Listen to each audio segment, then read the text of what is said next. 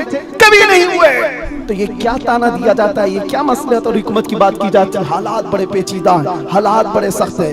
میرے عزیزو یہ قیامت تک ایسے حالات رہنے والے. ستیزہ کار رہا ہے ازل سے تا امروز, شرار ابو لہبی سے چراغ مصطفی, ہر زمانے میں یہ حالات رہیں گے.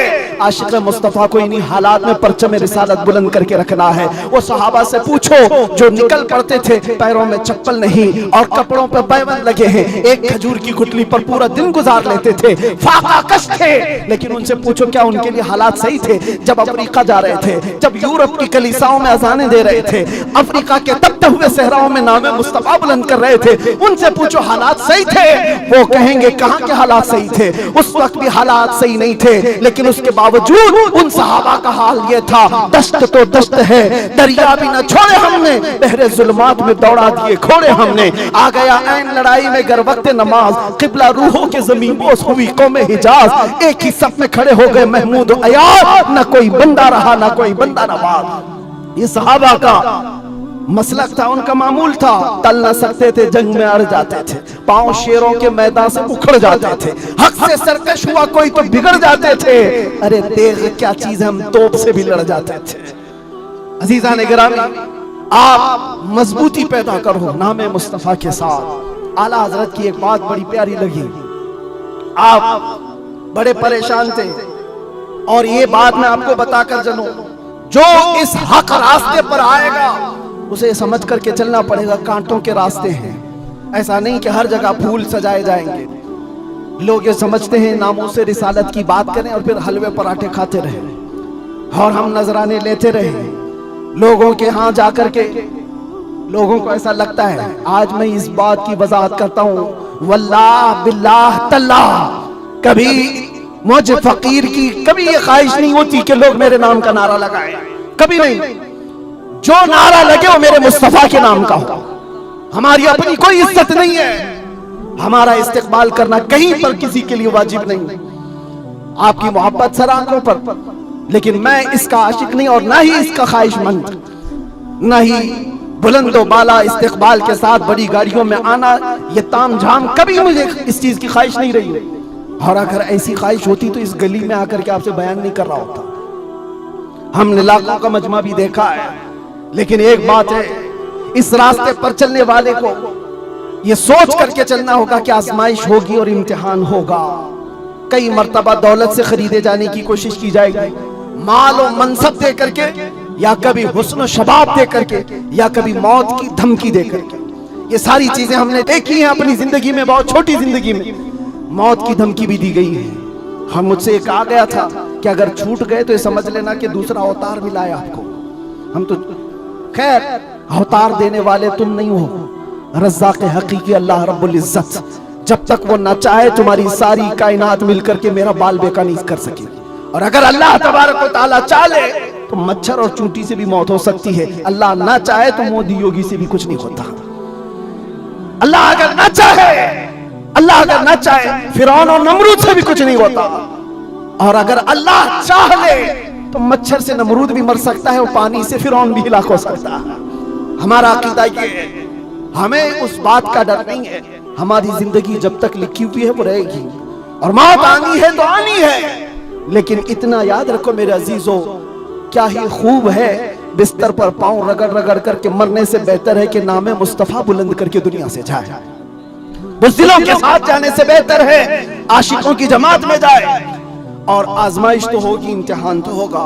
صحابہ کے ساتھ کیا نہیں ہوا, ان کے مال, ان کی اولاد, ان کے گھر بار سب لوٹ لیے گئے تھے مکہ میں. آزمائشیں ایسی تھی کہ وہ پورا دن ایک کھجور کی گٹلی پر گزارا کرتے تھے, اور جنگیں ایسی ان پر مسلط کر دی گئی تھی کہ ان کو امن نام کی کوئی چیز ہی نہیں ملتی تھی. ہر گھڑی ایک جنگ سے نکلے دوسری جنگ, دوسری سے تیسری.